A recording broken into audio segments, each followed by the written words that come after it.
Все было сделано на славу, красиво, и не придерешься. Что случилось, только и могла выдавить из себя Евдокия. Леонид бился в истерике и никак не мог объяснить, что случилось. По его словам, можно было только понять, что без матери девки совсем распоясались. Сказали ему, что он не отец, и отказались слушаться. Потом они отправились куда-то гулять. Где они были, что делали, он не знает, потому что обе пришли под утро, и, кажется, от них пахло алкоголем. Девочки завалились спать, а когда почти в обед он попытался их разбудить, чтобы хотя бы покормить, то не смог добудиться ни одну из них. Фельдшер подтвердил смерть девочек. Он сделал все, что мог для них обман. Тело уложил в один гроб и даже попросил выкопать могилу рядом с могилой их родного отца. Ждали только Евдокию, ибо нельзя же хоронить детей без матери. Это будет неправильным, по мнению Леонида, и в такие основы стояло, как изваяние на похоронах дочерей. Черная, постаревшая, молчаливая и без слез. Такая уж она была. Ничего с ней нельзя было сделать. Евдокия росла одна в детдоме, барану. Осиротев, она спрятала свои эмоции от всех. Горе только усугубляло ситуацию. Она просто не могла заставить себя плакать. И вот на похоронах случается странное. Когда выпускали гроб могилу, одна веревка лопнула, и гроб упал прямо в могилу. И послышался треск, крышка гроба треснула. Деревенские стали шептаться, дескать, плохо как-то примета плохая, а какая, никто толком и сказать не мог. Какая может быть плохая примета для покойника, куда уж хуже то. В общем, когда гроб треснул, оттуда послышалось пение. Все замерли, но такого чуда вообще никто и никогда еще не видел. Кто может пить могиле у девочек, откапывайте скорее.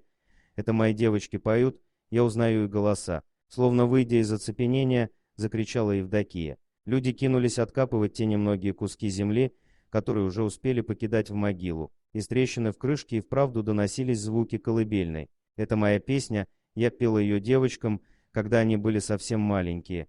Кричала Евдокия, когда из могилы достали живых близняшек. Никто не мог поверить, что они были живы как вид. Леонид рассказывал кстати, а где Леонид, пока суть до дела, он сбежал. Вот негодяй. Девочек достали. Евдокия обнимала их и рыдала. Она впервые в жизни плакала настоящими слезами. И это были слезы не горя и радости. Вот такой подарок приготовил судьба девочкам. Если бы не череда невезения, таких как отъезд матери, лопнувшая веревка и треснувший гроб, то никто бы и не узнал, что они живы, задуманное Леонидом, сошло бы ему с рук. И кто знает, может быть, Евдокия стала боевую следующей жертвой. Девочки рассказали, что он заставлял их что-то выпить. Судя по тому, какое оно было горькое, это был какой-то яд. Они побоялись его слушаться. Он приказал им, чтобы не случилось, притворяться мертвыми, конечно. Старый фельдшер не понял ничего и принял девочек за покойницу. Яд оказался слабый. Леонид совершил одну грубую ошибку,